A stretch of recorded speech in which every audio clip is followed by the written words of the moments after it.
Welcome to episode 472 of the Selling Your Screenplay podcast. I'm Ashley Scott Meyers, screenwriter and blogger at sellingyourscreenplay.com.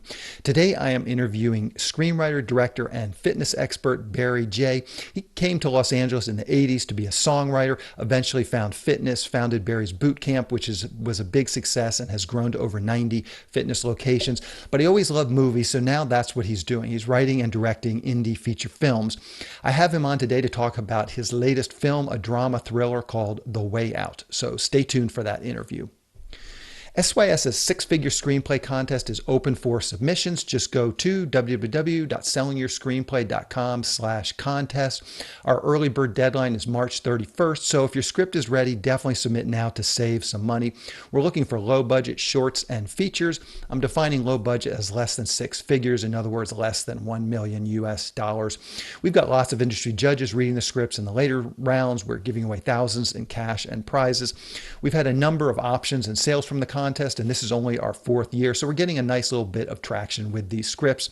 There's always lots of producers looking for high quality, low budget films. We have a short film script category as well, 30 pages or less. So you have a low budget short script, by all means, submit that as well. I do have a large number of these industry judges, producers who are looking for short scripts and have requested to read some of those. So hopefully we can find a home for some of the short scripts as well. If you want to submit or learn more about the contest, you can see all the industry judges. You can click over to their IMDb pages and just learn more about the contest in general, or enter. You can go to sellingyourscreenplay.com/contest. Again, that's sellingyourscreenplay.com/contest. If you find this episode valuable, please help me out by giving me a review in iTunes, or leaving a comment on YouTube, or retweeting the podcast on Twitter, or liking or sharing it on Facebook. These social media shares really do help spread word about the podcast, so they're very much appreciated. Any websites or links that I mentioned in the podcast can be found on my blog in the show notes. I also publish a transcript with every episode in case you'd rather read the show or look at something later on. You can find all the podcast show notes at www.sellingyourscreenplay.com/podcast, and then just look for episode number 472. If you want my free guide, How to Sell a Screenplay in 5 Weeks, you can pick that up by going to sellingyourscreenplay.com/guide. It's completely free. You just put in your email address and I'll send you a new lesson once per week for 5 weeks, along with a bunch of bonus lessons. Teach the whole process of how to sell your screenplay in that guide. Teach you how to write a professional logline inquiry letter, and how to find agents, managers, and producers who are looking for material. Really is everything you need to know to sell your screenplay. Just go to sellingyourscreenplay.com/guide. So now let's get into the main segment. Today I'm interviewing writer-director Barry J. Here is the interview. Welcome, Barry, to the Selling Your Screenplay podcast. I really appreciate you coming on the show with me today. Thanks for having me. So to start out, maybe you can tell us a little bit about your background. Where did you grow up and how did you get interested in the entertainment business? I grew up in Rockland County, New York, in a small town called Muncie. It was commutersville. It was about half hour, 40 minutes from the city. A lot of people, had their families in Rockland and then went to work in the city, like my dad did. He worked in the Bronx, back and forth every day, cursing. And if you've ever done the drive from Rockland to the Bronx in the early morning rush hour, you know what he's cursing for. Yeah. So, I had an affinity for horror movies. I cannot explain it. They just drew me in from the first one I saw, and I wanted to see more and more and more and more. And I started collecting the Famous Monsters of Film magazine and all of those, and I started, I'm a little older, so you had to, if you wanted to see a movie, you couldn't stream it or you couldn't record it. I had to stay up and say, "Oh, Frankenstein's on at 2 a.m. I'm going to set my alarm." And you have to really want it. So that's how it started. And then my mother loved musicals, so I got into theater. So there was a whole thing starting to happen between me and theatrics and loving horror, and I wanted to get out of that house at some point. And at September 1983, I moved to Los Angeles to be a writer, because I had taught myself piano and I had found great joy in writing songs. Okay. So when I got out here, I also met writers who also wrote songs that wanted to write screenplays. And of course, I thought, oh, it'd be fun to write a horror one, So that's where the sort of the birth of it was. And the screenwriting didn't really take off until I got sober, and when Barry's had taken off, I was teaching in the morning, and then I had the whole day to myself, and that's a lot of time. And Hmm. I thought, well, I could write songs again, and I did. And I went to Nashville, and I co-wrote, with some great people there, and but then if you don't live in Nashville, you're not going to make it in Nashville. End of story. And Yeah. you got to be there to get the prize. And they were also very costly. So I thought, the demos, Hmm. they're not cheap. And I thought to myself, well, I could write scripts and keep myself entertained by writing still. Because I'm a writer. I love to write, whether it's songs Hmm. or scripts. So I kind of made the move. And then what happened was, and since this is about selling a script, I started writing. My first script was horrible. Let's just say it was horrible. I don't know where it is. I wouldn't want anyone to read it except for a laugh. Hmm. But I kept writing, and I wrote 21 screenplays in a row just to get better. 18 of them were garbage. Hmm. But the last few, there was someone at Bootcamp at Barry's that was a friend, and he was in the biz, and he's the director of commercials, and he wanted to direct a film. And I said, would you read some of my scripts and just tell me if I'm onto something here, or if I'm dreaming, because I feel like I'm starting to get better at it. Hmm. And he read them. He read like two or three of them. And he's like, no, I think you've actually getting a handle on this. He goes, maybe we should write something together. And then his friend Joe Dane was starting Terror Films, and he was doing a slate of 3 movies, and we wanted to be one of those. So we wrote this thing called The Chosen. I think it had a different title in the beginning, and then we had to rename it because it was like Bloodline or something. That Netflix came out with a series called Bloodline. Hmm. So we renamed it The Chosen. And Joe said, if you can scale this thing down, meaning sets and locations and all that kind of stuff, for an ultra low budget, then we can make this one of the slate. So we did, Hmm. and we scaled it down and kept the story intact. And Ben directed it, and I was on set every single day, and then that was it. I was Terror Films and Joe hired me to write the wraparound for Patient Seven based on my performance and my writing for The Chosen. And on set every day, not just watching. I was working, I was Hmm. writing on the fly, rewriting scenes that didn't seem to be working for Ben. So because you write it on the page, and when you see it on his feet, it could be very different. Hmm. Uh, Yeah. Yeah. so you got to be able to like really think fast and fix something if you know it needs fixing. Hmm. So that got me the job Patient Seven. But then after that, I decided to invest in myself like a George Romero, and do a film called Ashes. Okay, so let's just, and then we'll sort of jump off from that. I'm really just curious. When this email came from the publicist across my desk, I'm just always curious to talk to people, especially someone like yourself that's outside of the entertainment industry and comes in. You've had success in the fitness industry with Barry's Bootcamp, and I'm just curious. Like now that you've been in the entertainment business for a while, what is your perspective on just the business aspects of indie film? As a businessman, just how do you view this whole world of indie film? Um, I love it. I love indie filmmaking. I feel like you have a lot more creative control on set, and with the final product, because you're literally creating it with the team that's right there with you. You Mm-hmm. know, there's no one overhead who's not on sets watching a cut and saying this. Not that they can't have great ideas. I'm sure they do, Mm-hmm. but there is just something I like about just that indie feel. Like this is what we want, and this is what we're making, and Mm-hmm. no one interferes with that. Business wise, there used to be a day where streaming was really plentiful for indie filmmakers, but now, especially since COVID, as you know, there's so much content that as a businessman, I'm like, wow, you really need some prominent platforms to get seen Mm-hmm. here. Word of mouth needs to be super good for people to click on it. Mm-hmm. You know? And I'm just curious, as an indie filmmaker myself, and exactly what you're saying. I enjoy that creative process. I enjoy the indie film where you don't have a team of, executives above you telling you what to do. And even frankly, some of the indie films I've worked on have had that oversight where the investors want to have some say in the creative process and stuff. So it is something liberating about doing this. But I always, in the back of my mind, there's always a part of it that feels like, okay, is this the most sound business model to just lean into the creative and let one person be the writer director, just the ultimate creative force of this? Is there some, just business, your chances of recouping your investment is to get a little bit better with some more business savvy people on the team? Yes, that's a really good point. I think indie is the way to go.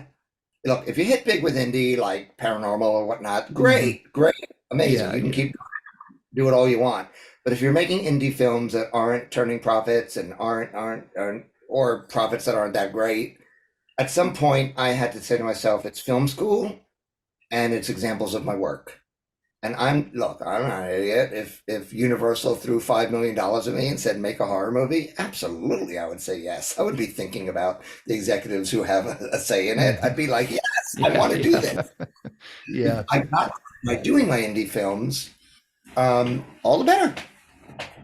Mm-hmm. Because at least they like work that I've done on my own. So maybe, they'll continue to like it on my own. Mm-hmm. Yeah, yeah, for sure. So let's dig into your latest feature film, The Way Out. Maybe to start out, you can just give us a quick pitch or log line. What is this film all about? This film is about a shut down, struggling addict who is an aspiring songwriter with no self-esteem, who inherits the family home and takes in a roommate to keep it. And the roommate is a fighter who believes in standing up for himself, fighting back, and especially against abusers. Like you shouldn't have to lay down and take it. And he takes this guy under his wing to teach him how to fight. Mm-hmm. And what was the genesis for this story? What's sort of the seed? Oh, I mean, Alex was based on my life experience, um, childhood trauma, sobriety, struggles with sobriety, um, wanting to be a songwriter, Mm-hmm. writing songs high, they weren't that great, not being able to put a life together, being shut down. And that's the best way I can say it. I was just shut down. Mm-hmm. Intimacy issues and social issues. I was socially awkward. I just didn't know how to act. Everybody scared me. Mm-hmm. But I had I had no reason to believe they wouldn't be scary. Mm-hmm. And how do you take such a personal story? Obviously, it's a hard, dark story, a part of your life. And how do you turn it into something that's entertaining for people to watch, or at least cathartic for people to watch? But how do you take this personal story and then exaggerate, change it, modify it to actually turn it into something that can inspire and people and can watch and enjoy? Good question. Well, as a writer, I realize I'm making a movie out of this, and I'm making a horror movie, so I can't lean. I leaned heavily into the dramatic aspect, but I also thought to myself, Shane is the escapism. Shane is our fun Fight Club guy who takes us on a horrific journey, and he's an example of how it can go bad. Alex is shut down, and Shane is angry and violent, and he believes revenge is the best. He believes an eye for an eye. Mm-hmm. Almost, not really. He just not exactly eye for an eye, but he believes that the evil deserves evil. The balance was basically Mm-hmm. between Shane bringing us into the world of horror and Alex bringing us into the world of recovery. Mm-hmm. Gotcha, gotcha. So let's talk about your writing process a little bit. Where do you typically write, and when do you typically write? Looks like you have a nice home office here, but do you need to go out into Starbucks and have that ambient noise where you're a laptop, or do you just write here? And do you write in the middle of the night? Are you an early to rise person? Just what does your writing schedule look like? I am a night owl and a loner. If I went to Hmm. Starbucks, I would do nothing but order too many lattes and watch myself. I wouldn't get anything done. It's daytime, and B, there's people, Uh-huh. and there's um, so I do tend to write at night, 9 o'clock on. Hmm. Um, I've written some scripts at midnight and 2 in the morning. right in the pitch black with the only thing I've got is my screen, so I'm in this little world. Sometimes I'll put a horror movie on in the background with the sound off. Sometimes I'll put on like the score to The Conjuring in the background of my laptop, really low just to keep a feel. Mm-hmm. And sometimes I'll light a candle.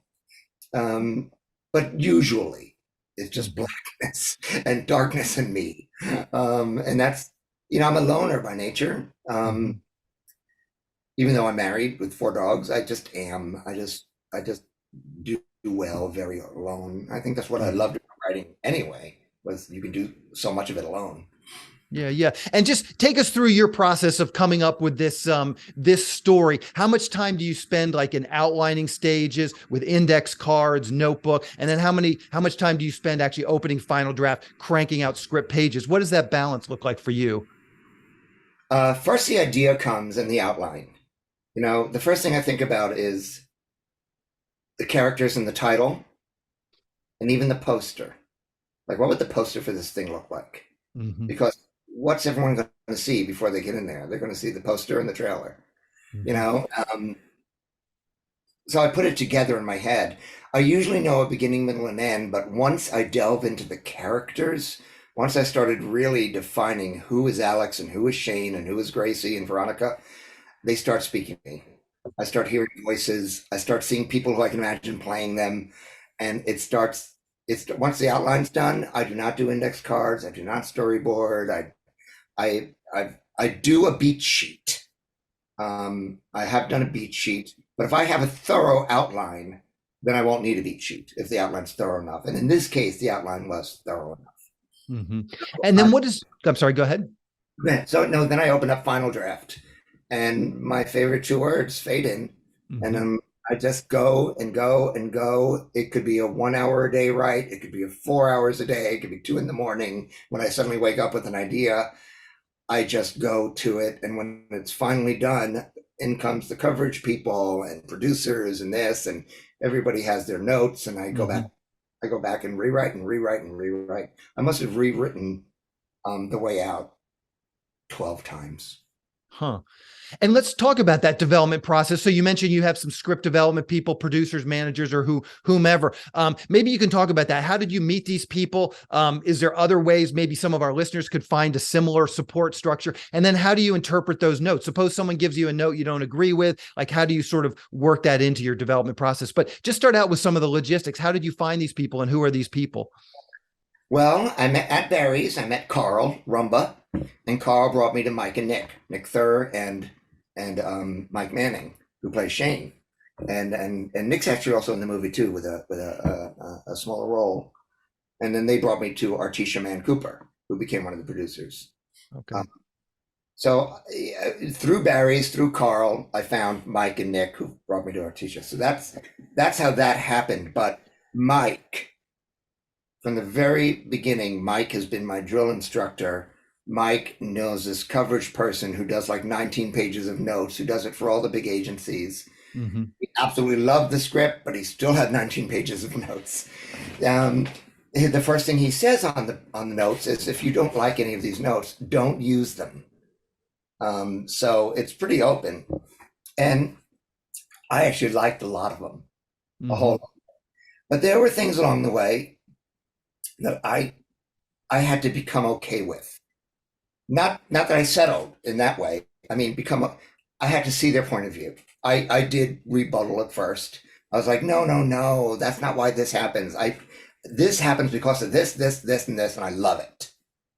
Gracie had 2 different outcomes, one I wanted and one they wanted. And I'm telling you, everyone was really like, they were like picket signs for their outcome with Gracie. And Mike said something one day, and I don't want to give it away, but one thing he said made, in a way, both ideas work. And I said, okay, now I'm on board. Mm-hmm. I want you to put the signs down. I'm here. I'm curious, how do you, you mentioned once you had the structure in place, then you start working on sort of the characters and really fleshing it out. But what is your approach to screenplay structure? There's this sort of the 3-act Sid Field, very delineated act breaks, and then there's more of like an intuitive approach that's maybe not quite so formulaic. But where do you fall in this? How do you go about structuring your screenplay? I love structure, but I also realize it's a rubber band. You know, Mm-hmm. it's not solid concrete. There are no rules, you know. I mean, you can you can do what you want, but you got to make sure people are into it. I Mm-hmm. mean, I do know this, if you can get them past the first 10 or 15 pages, you're probably doing okay. Mm-hmm. So start strong. It's okay to be intuitive. It's okay to tell the story as you know the story, as you feel the story. Sometimes it's a true story and, it doesn't follow the structure. Mm-hmm. So, yeah, I mean, I love structure and I learned by structure. And I do think it's important to learn the structure and know it so you're able to toy with it from there. Mm-hmm. And what's your approach to genre requirements? You've been talking about how many horror movies you've watched. You certainly have a great, knowledge of the space. But what is your approach to the genre? Bringing in some films, the same but different. Just how do you approach? It's well-worn territory. How do you give it an original spin? My, I think, at least for me, what I try to bring is characters that have depth, um, usually coming from a place of trauma. So the horror isn't just horror, and it's explained and it's almost understood where it's coming from. At least that's what I hope for. Mm-hmm. Um, you know, Killer Therapy started out with a kid who's been in therapy his entire life until one day he snaps and decides to hunt down all the therapists he blames for messing up his life. So, it's a serial killer film, Mm-hmm. but it's got, sort of like Dexter, it's got a little different motivation. He's not just going to kill everybody, he's just Mm-hmm. going to get the people who screwed his life up. Um, so I hope to create some depth and some uniqueness that way. I always start with the character. If I can really tell you who the character is in depth, that Mm-hmm. person can come to life on page. Yeah, yeah. So, okay, so once you had a script that you were happy with, it sounds like you got some coverage, you rewrote it 12 times. What were those next steps to taking that script and actually getting it into production? I noticed you mentioned Mike Manning a second ago. I noticed he had an executive producer credit. Sherry Shepard has an executive producer credit as well. And so maybe you can talk about that. Like, how did you actually take it from script to getting it greenlit and getting it produced? Well, I gave it to Carl to read, and he loved it. And even in the shape I gave it to him in. I probably gave it to him in a sixth or seventh rewrite, mind you. So, Mm-hmm. uh, and then he gave it to Nick and Mike, and they were going to come on as the producers. But when I asked Mike if he wanted to be Shane, he said, I do, but if I'm going to be Shane, I've got to take a step back from producing. I've got to put on 13 pounds of muscle. I got to learn how to box. I've got to delve into this character with you. And I was like, yes, please. Yeah, it's amazing. So he became an EP. But like I said, he was the one person. I mean, he was the moment it started, I'll never forget, he says, so now we are brothers in arms. And from that moment on, this was our baby. Mm-hmm. Yeah, I wrote it and directed it, but I really grateful for the guidance I had from, Mm-hmm. it wouldn't be, I'm a better writer for it, and it wouldn't be the movie it is without him. Mm-hmm. Yeah, yeah. So I just like to wrap up these interviews by asking the guest if there's anything you've seen recently that you think is really great. Hulu, Netflix, HBO. Is there anything out that you're currently watching that you could recommend to our mostly screenwriter audience? So, although I did not love Wednesday, I will say that the actor who played Wednesday is phenomenal and worth watching. Hmm. She absolutely brings it.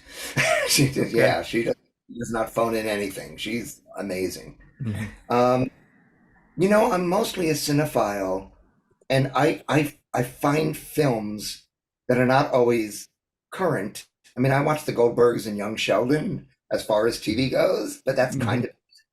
I have just started watching Family Guy as something to have breakfast to. I've never seen it before. Yeah, yeah. I think me and you are the only ones that have not seen it. Yeah, I'm totally with you on that. COVID make me open up this. I watched Mhm. Mrs. Maisel. I watched 30 Rock in COVID. I would have never known Sherry Shepherd if not for 30 Rock in COVID.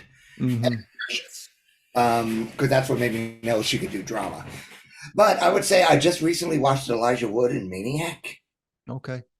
and it's a remake, and it's not new, but that thing is shot so beautifully. Caution, absolutely graphic. You gotta have a stomach. Hmm. Um, but That's a aside from, Gialla film, isn't it? It's like a modern day Gialla horror film. I mean, he is just a maniac, and he Yeah, is yeah. really ill, and but they're not. They are not shy with the gore.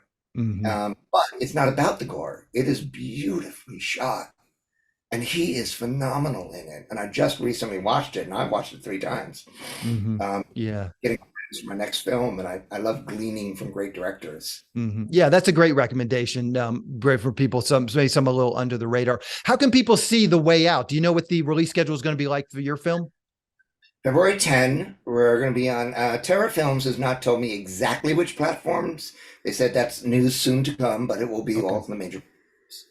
And perfect, perfect. And what's the best way for people to keep up with your writing and directing career? Facebook, Twitter, Instagram, anything you're comfortable sharing, I will round up and put in the show notes so people can just click over and follow you.